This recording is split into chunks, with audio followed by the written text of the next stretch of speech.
वापस लौटता है। नेट उसकी सुरक्षा के लिए पीछा करने की कोशिश करता है, लेकिन चावेज उसे पकड़ लेता है। जैसे ही वह उसे गोली मारने वाला होता है, ब्रैंडन उसे बेहोश कर देता है और दोनों उसे वहीं छोड़कर अपने अपने रास्ते चले जाते हैं। थ्री फिंगर एलेक्स को पकड़कर अपने घर में बांध देता है और हम डिप्टी लेन की लाश भी देखते हैं, जिसे थ्री फिंगर पहले ही मार चुका था। ब्रैंडन वहां से भाग रहा होता है। इसी दौरान चावेज वहां पहुंचकर उसे पीटता है और बेहोश कर देता है। जैसे ही वह आगे बढ़ने लगता है, थ्री फिंगर सामने आ जाता है और उनके बीच एक घातक संघर्ष शुरू हो जाता है। चावेज थ्री फिंगर को बेरहमी से पीटता है और उसका चेहरा बिगाड़ देता है। उसका चेहरा इतना विकृत हो जाता है कि पहचानना मुश्किल हो जाता है, लेकिन आखिरकार थ्री फिंगर चावेज पर हावी हो जाता है। वह चावेज की खोपड़ी खोलकर उसका दिमाग खा लेता है और अपनी जीत का जश्न मनाता है। नेट को शेरिफ का कुत्ता मिल जाता है, जो उसे एलेक्स तक पहुंचा देता है। वह एलेक्स को आजाद करता है और वे वहां से जाने ही वाले होते हैं कि तभी थ्री फिंगर उन पर हमला कर देता है। थ्री फिंगर नेट को मारने ही वाला होता है,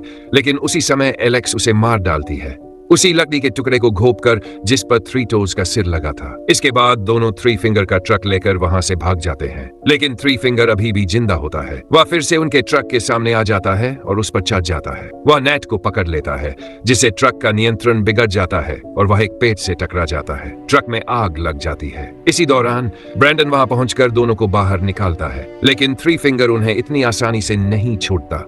वह फिर से नेट को पकड़ लेता है